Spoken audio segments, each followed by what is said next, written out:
한 30년 전쯤 된 것 같은데, 그때 이제 오늘이 교회가 기독교 상담 사역으로 우리 사회 치유 문화에 큰 선도를 한 적이 있었던 걸로 기억을 합니다.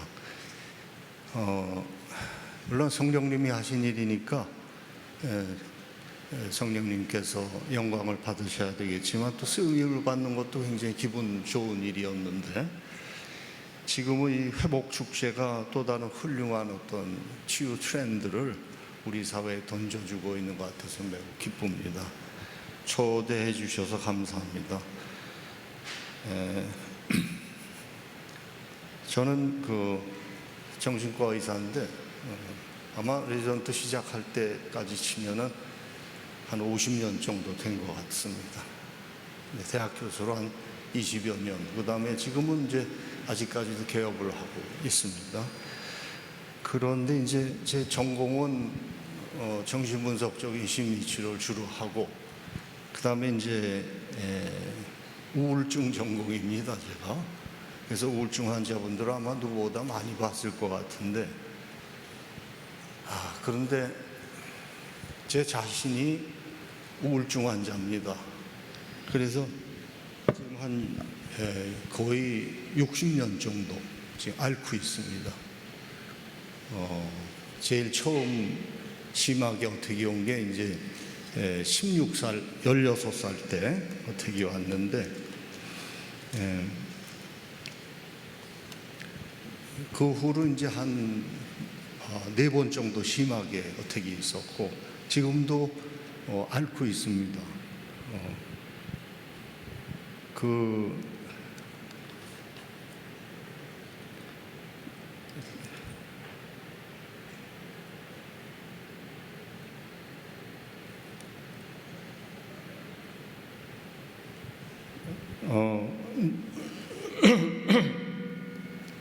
아마 제가 이번 회복 축제에 와서 제가 이렇게 회복이 돼서 아주 굉장히 이제는 해피하게 잘 살고 있습니다, 이렇게 하면은 굉장히 좋은 간증이 될 텐데, 불행히도 그렇진 못합니다. 지금 말씀을 드리자면 아직도 우울증을 앓고 있고, 또 제 삶의 대부분은 거의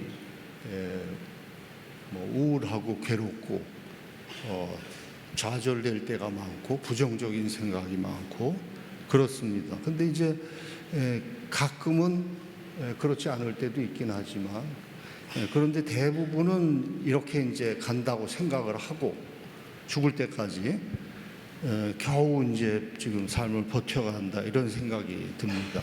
물론 그동안에 제가 전문가니까 심리치료나 약물치료를 잘 했겠죠, 여러분도 짐작하다시피.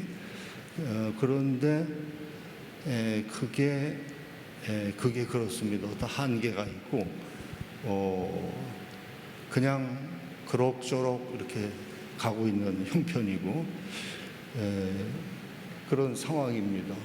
또 이게 이제 우울증이라는 게 아시다시피 유전성이 높아가지고 제 딸도 지금 우울증으로 앓고 있고 약도 먹고 제가 치료를 해주고 있는데, 이거는 제가 딸한테 허락을 받고 지금 발표하는 겁니다. 아마 이렇게 제가 이제 그 다음에 영성을 이제 전적으로 관심이 많아가지고 이제 묵상 기도를 많이 하고 그래서 많이 호전은 됐는데, 그렇다고 해서 이게 크게 주님이 남모를 큰 평안을 주시고 이러는 건 아니고, 참 어떻게 보면 째째하시기도 한 하나님일 수도 있는데, 그렇게 저한테는 이제 충분치 않죠. 늘 가물에 콩나듯 기쁨을 주시고, 사막에서 겨우 버틸 만한, 갈증을 버틸 만한 은혜를 주시고, 그런데 다른 한편으로는 완전히 돌이켜보면 제 삶이 이제까지 이렇게 잘 이끌어 주셨구나, 은혜가 함께 했었구나 하는 생각을 갖게 됩니다. 이제는 그러니까 제가 우울증을 지금도 앓고 있습니다. 앓고 있지만 내가 내 삶을 어디로 끌고 가야 할런지, 어떻게 될런지, 앞으로 어떤 식으로 한다는지를 잘 알고 있기 때문에 더 이상 우울증이 제 삶을 무너뜨리거나 심각하게 치매를 주지는 않습니다. 물론 고통은 있지만 그건 이제 그런 상황입니다. 제 이 체험을 누구한테나 보편적으로 얘기할 수는 없지만 지금 말씀드리고자 하는 것은 참 애매하긴 하지만 심리치료나 상담은 그것만으로도 굉장히 훌륭하고 삶의 질을 높여주는 그런 좋은 점이 있지만 어딘가 한계가 있다는, 완전한 회복이나 치유나 성숙에는 회복이 있고 그 자체가 전부는 아니라는 생각을 늘 갖게 만들어 줍니다. 제가 질문하겠습니다. 제가 치유된 걸까요? 아닐까요? 아직은 아닐까요? 여러분은 어떻게 생각하세요? 아마 여러분도 답을 아시고 계실런지 모르겠습니다. 즉 저의 치유와 회복은 이미 시작되었지만 아직 완성된 것은 아니다, 이렇게 생각해 볼 수가 있어요. 이거 어디서 많이 들어본 소리죠? 우리가 구원을 말할 때 쓰는 신학적인 개념이죠. 여기서도 이대로 적용할 수 있을까요? 저는 그렇다고 봅니다. 그런데 우리가 이 사실을 자주 잊어버리거나 왜곡해서 생각할 때가 많습니다. 이쪽 아니면 저쪽, 낫냐 안 낫냐 이렇게 편가르듯이 갈라려고 생각하는 게 많거든요. 근데 그거는 여기서 일어나는 오해나 좌절이 사실 굉장히 많다고 생각합니다. 결국 제 간증은 치유됐다는 것도 안 됐다는 것도 이렇게 일률적으로 말할 수는 없고, 제가 치유의 도상에서 과정에 있다는 걸 말씀드리고 싶은 거죠. 아마 죽을 때까지 이건 완료가 안 될지도 모르겠어요. 달리 말하면 이제 자아의 눈으로 보면은 그만하면 됐다 이렇게 생각할 수도 있는데, 그렇지만 영혼의 눈으로 보면 이제 치유가 시작됐다 하는 생각이 듭니다. 그만큼 영혼 돌보는 길은 갈 길이 멀고 여러 가지 기쁨과 즐거움과 해피한 것만 있는 게 아니고 다양한 삶의 그대로의 모습이 유지가 될 수도 있겠다, 이런 생각을 해봅니다.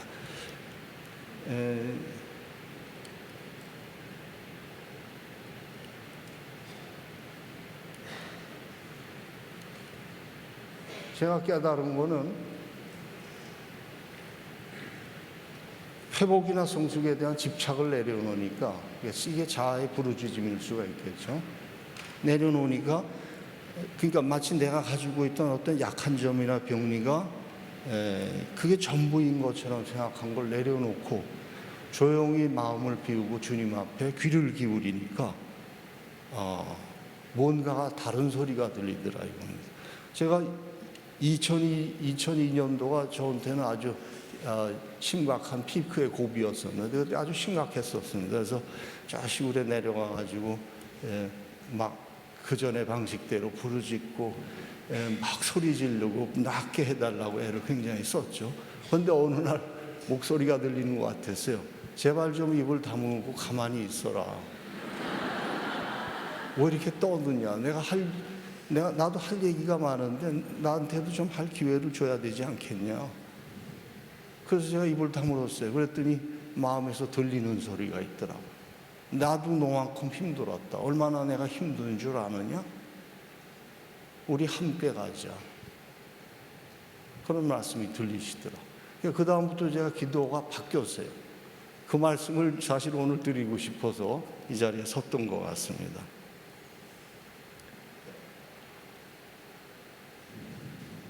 내 정체성을 알게 되니까 주님이 주시는 음성들이 내가 누구냐 하는 걸 깨닫게 합니다. 내가 이 세상에 왜 태어났고 앞으로 어디로 갈 거고 현재 상황이 괴롭든 기쁘든 그게 중요한 게 아니다 하는 느낌을 주셨어요.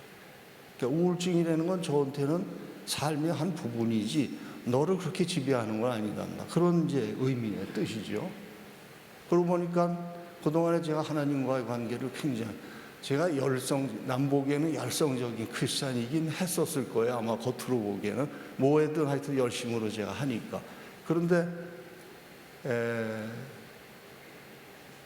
하나님과 함께 굉장히 내가 소홀했구나. 주님의 음성을 듣는 걸 너무 내 멋대로였구나 하는 생각이 들었어요. 사랑하는 사람이라면은 적어도 반 이상은 상대방의 소리를 들어야 될 거 아니에요. 내가 무슨 소리 떠들기 전에 듣고 싶은 게 우선이어야 되는데 그런 생각이 전혀 없었고 내 소리만 떠들고 있었구나 생각이 들었어요. 그러니까 사실은 하나님과 나와의 개인적인 관계에 대해서 그렇게 관심이 없었구나. 당신이 누구신지, 나에 대해서 어떻게 생각하는지, 내가 그분의 좋아하시는 점이 뭔지 하는 거에 대해서는 그렇게 깊이 있게 생각해 본 적이 없구나 하는 걸 깨닫게 됐어요. 그러니까 이런 걸 깨닫게 되니까 우울증이라는 건 별게 아니더라고요. 나한테 붙어 있긴 하지만 죽을 때까지 날 떠나지 않겠지만 자주 나를 괴롭히겠지만 그건 내 삶을 크게 좌우하지 않는구나 하는 생각이 들더라고요. 그보다 훨씬 더 큰 여러 가지 내 삶의 모습이나 나아갈 길이 보이더라 이거죠. 결국은 정리를 해보니까 치유의 차원이라는 거 두 가지가 있다 이렇게 생각이 듭니다. 이제까지 제가 전문적으로 노력하고 애쓰고 아마 저처럼 우울증 환자를 많이 본 사람도 아마 없을 거예요. 그만큼 시간이 굉장히 오래 흘렀으니까. 그런데 그동안에 애썼던 게 대개는 자아의 돌봄이었구나. 이 세상에서 자아라는 건 이 세상에서 잘 먹고 잘 살고 편안하게 효율적으로 성공적으로 살아가는 걸 목표로 삼는데 그것도 중요하죠. 주님이 우리가 이 땅에 사는 동안 기쁘고 즐겁게 효율적으로 잘 살라고 해주신 건 사실이니까 그것도 중요하긴 하지만 그것보다 더 중요한 차원을 내가 놓쳤구나 하는 생각이 들어요. 그건 바로 우리의 영적인 차원입니다. 영적인 차원은 하루아침에 해결되는 게 아니고 자아를 포기해요. 이때 이제 말씀에도 있죠. 너희가 나를 따르려거든 자아를 버리고 자기 자신을 버리고 나를 따르라. 이 말씀에 부담을 느끼시는 분들이 아마 많을 거예요. 나를 버려? 내가 지금 갖고 있는 여러 가지 행복한 어떤 부분, 삶의 가치, 의미 이런 것들을 버려? 참 어려운 결론을 이제 주게 되죠. 그런데 이 자아를 버리려는 뜻은 제가 이해하기에는 주도권을 버린다는 뜻이지 나를 버린다는 뜻이 아니라고 생각을 하거든요. 주도권을 내려놔라. 집착을 내려놔라. 그런 뜻이죠. 너의 영혼에 주도권을 옮겨라. 그런 뜻으로 제가 이해를 했습니다. 그래서 그 다음부터는 아까도 말씀드렸지만 이 영혼 돌변의 길은 금방 한두 번의 사건으로 해결되는 게 아닙니다. 우리가 크리스찬이 됐다고 해서 성숙이 그대로 온전히 주어지는 건 아니라고 저는 생각합니다. 죽을 때까지 나름대로 애써서 노력을 해야 된다 이거예요.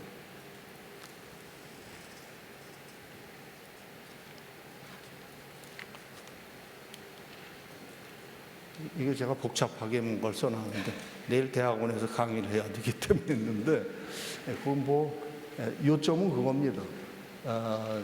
자아가 성숙하도록 심리치료를 하는 것은 꼭 필요하다. 심리치료 제가 영혼 돌봄을 중요하게 여긴다고 해서 자아 돌봄을 중요하게 여기지 않는다는 뜻은 절대로 아닙니다. 두 개가 함께 가고 서로 보완이 돼야 된다는 생각입니다. 자아 성숙을 위한 치료도 필요하고 그렇지만 어느 시점에서는 우리가 각성을 해 아마 이 중에 대부분은 각성을 한 때가 있었을 거예요. 주님이 나한테 중요한 존재구나. 내 삶을 구원하시고 내 삶을 다르게 살라고 나를 터치를 하시는구나 하는 걸 느끼셨을 때가 많이 있을 거예요. 그걸 이제 놓치지 말고 그걸 시점으로 해서 우리의 삶이 주도권이 바뀌어야 된다. 이제 그런 뜻이죠. 그래서 그 영혼 돌봄이라는 것은 여기서 다 얘기하기가 시간 관계상 별로 없기 때문에 중요한 요점만 말씀을 드리는데 우선 혼자 하는 영혼 돌봄이 꼭 필요합니다. 이거는 오늘이 교회가 해결해 주는 것도 아니고, 치유회복 사역팀들이 해결해 주는 것도 아니고, 우리 영혼 각자 한 사람 한 사람이 주님 앞에서 해야 할 일이 있습니다. 주님의 음성을 잘 듣고, 물론 다 잘들 하시겠지만, 저보다 훨씬 더 잘 하시겠지만, 주님의 음성을 잘 듣는 것이 중요하다. 음성을 듣고 분별하는 거. 그래서 사실은 저는 침묵 기도를 주로 많이 하고 있습니다. 물론 부르짖는 기도도 많이 합니다. 부르짖는 기도가 나쁘다거나 잘못한다는 뜻이 아니고, 그러나 침묵 기도, 예를 들면은 렉쇼딥이나 말씀 묵상을 할 때도 처음 5분은 아무 생각 없이 주님, 제가 여기 있습니다. 당신의 음성을 듣고자 합니다. 그냥 마음을 비우고 가만히 있는 노력을 합니다. 예를 들어서 이제 그런 것들이죠. 그런 자기 자신의, 저는 그걸 묵상기도라고 얘기를 하는데, 묵상기도에 어떤 틀이 있습니다. 제가 오늘 여기서 말씀드린 건 저 혼자의 창작이나 주장이 아니고, 옛날 초기 기독교 시대부터, 사막의 교부들부터 노력하고 흘러나오던 어떤 전통적인 틀이 있다는 말씀입니다. 그래서 혼자 하는 것이 있고, 그 다음에 두 번째는 더불어 하는 방식이 있죠. 둘이 함께. 우리 기독교는 함께 하는 기독교입니다. 임마누엘, 하나님이죠. 하나님 당신이 임마누엘이시라는 뜻은 우리도 함께 하라는 뜻입니다. 함께 하는 것이 그냥 보완적인 어떤 전제 조치가 아니고, 저는 그것이 처음부터 끝까지라고 생각합니다. 요새 트라우마 개념이 많이 있지만, 트라우마 개념의 가장 중요한 걸 들라고 하면 함께 하기 하고, 그 다음에 새로운 의미를 창조하는 것이거든요. 그만큼 함께 하기가 중요합니다. 하나님은 임마누엘 하나님, 함께 하길 바랍니다. 항상 어떤 문제가 있을 때는 혼자서 해결하지 말고 너희 둘이 같이 해라, 그런 뜻입니다. 영성지도라는 것이 제가 오늘 소개시켜 드릴 두 번째. 세 번째는, 이런 영성의 문제는 어떤 공동체 안에서 해결을 해요. 혼자 따로 하는 것은 오류와 잘못될 가능성이 굉장히 많습니다. 그래서 공동체 안에서 항상 해야 된다는 말씀을 드리고 싶습니다.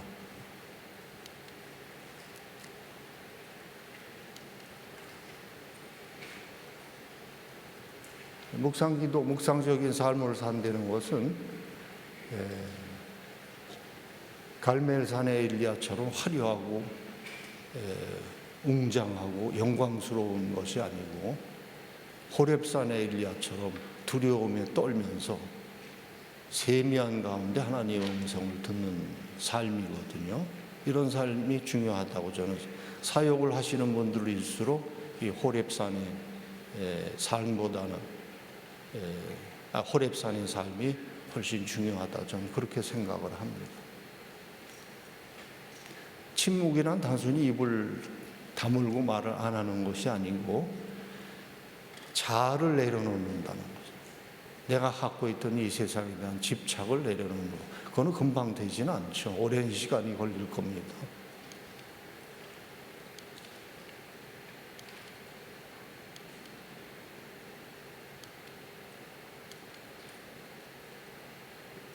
어떻게 그러면 묵상적인 삶을 실천할 것이냐.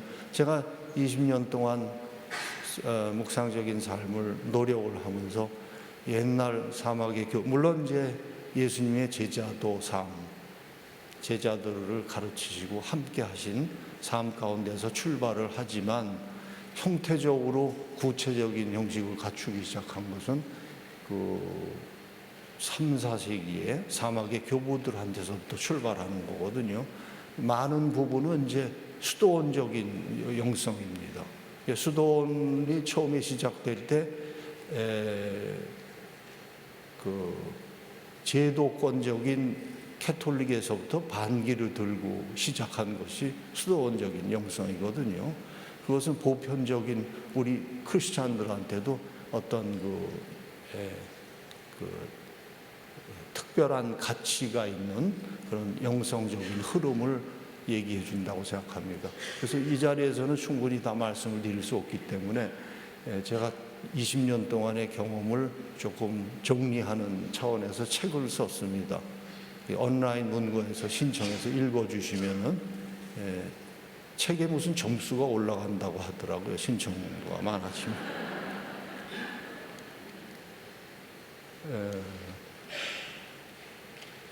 그런데 이 그 개인적인 묵상 기도, 묵상적인 삶을 묵상적인 영성이라고 하는데, 이 묵상적인 영성을 함양하는 것은 치유하는 분들, 돌봄을 생각하시는 분들한테는 굉장히 중요한 어떤 그 영성적인 자질을 함양시켜 줍니다. 그래서 영혼 돌봄을 위한 이들도 이 묵상적인 자세가 참 필요하다, 이렇게 생각을 합니다. 심리치료도 굉장히 중요하다는 얘기를 드리고, 그 다음에 아까도 잠깐 말씀드렸지만 1970년대 미국을 중심으로 해서 현대 영성 지도라는 것이 그 아마존 책에 들어가 보시면 영성 지도 치시면 책들이 굉장히 많아요. 물론 그 중에는 다원적인 분들이 이걸 많이 하세요. 그러나 다원적인 분들만이 아니고 그건 어떤 외형적인 틀을 의미하는 거기 때문에 꼭 외형적인 틀까지 우리가 매도할 필요는 없다고 생각을 해요. 그래서 어떤 분들은 요새 미국 일각에서는 복음주의적인 영성지도라는 걸 만들어서 같이 그룹을 형성하고 자격도 주고 그렇습니다. 그런데 미국 전체적으로는 1970년대 이후에는 거의 목회 상담을 대체하는 교육 수준으로서 많은 그 신학대학이나 이런 데서 이제 프로그램을 운영하기도 하고, 한국에도 한두 군데씩 이렇게 들어오기 시작을 합니다. 그래서 여러 군데에서 이제 영성지도에 대한 교육도 하고, 영성지도자 혹은 영적 동반자로서 함께 가는 것을 어떻게 해야 하느냐, 두 분이 심리적인 분석을 하거나 어떤 코칭을 하거나 그런 게 아니고 함께 성령님의 인도 아래 함께 묵상 기도를 하면서 주님의 음성을 듣고 주님의 들은 음성과 체험을 함께 분별을 해 나가는 그런 과정을 영성지도라고 이렇게 얘기를 합니다. 거의 이제 체계화되어 있기 때문에 그게 심리치료하고 같이 연관이 되어 있습니다. 그래서 심리치료를 관심이 많으시고 상담에 관심이 많으신 분들은 훨씬 쉽게 접촉을 할 수 있고 함께 통합을 하는데도 굉장히 쉽다고 저는 생각을 합니다. 그래서 꼭 이 영성지도는 영성신학을 전공하신 신학자가 하는 게 아니고 어떻게 생각하면 평신도들이 하는 거다, 이렇게 생각을 합니다. 관심을 가져주시기 바랍니다.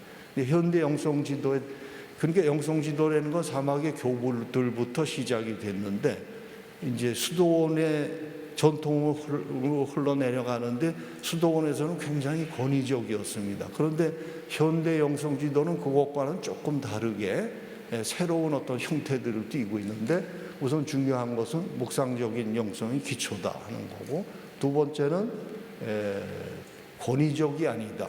그러니까 둘이 같이 하나님의 부르시는 길을 같이 가는 삶의 동반자 역할을 한다, 이렇게 생각을 해주시면 좋을 것 같아요.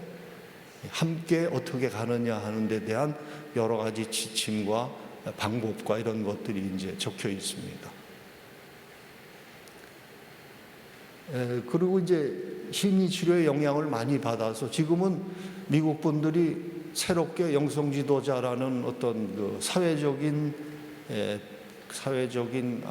직업적인 아이덴티티를 가지고 있는 경우들이 많이 있어요. 그래서 오피스도 따로 열고, 지금 우리나라에서 이제 심리치료 하시는 분들이 따로 오피스 열고 이제 상담 치료하시고 그렇게 하는 것처럼 사역을 하는데, 미국에서는 이게 이제 특히 서구 쪽에서는 보편화가 돼 있거든요. 그래서 그런데 그분들 하시는 거 보면 어차피 심리치료하고 같이 연결이 돼 있을 수밖에 없어요. 우리 인간은 심리와 영성이 나누어질 수가 없거든요. 그래서 둘을 같이 해결을 해야 되기 때문에 이런 그 운동이 많이 일고 있습니다. 더군다나 이제 심리치료 쪽이 많이 한계를 느끼고 우리나라에서도 요새는 그 영성에 많이 이제 의존을 하고 많이 권장을 합니다. 심리치료 전문가들도. 아깝게도 안타깝게도 불교 오리진의 마음 챙김을 너무 보편화하는 부분이 있어서 우리 크리스천들로서는 안타깝게 생각하죠. 그러나 우리는 그거보다 못하지 않은 훨씬 전통에서부터 출발하는 그리스도인의 묵상기도라는 것이 있습니다. 그걸 하면은 굳이 마음 챙김에 기웃거릴 필요가 저는 없다고 생각을 해요.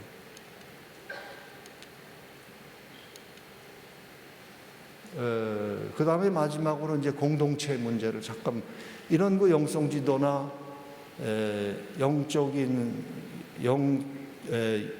영성적인 삶이나 기도는 각자가 혼자 되면 잘못될 가능성이 많이 있습니다.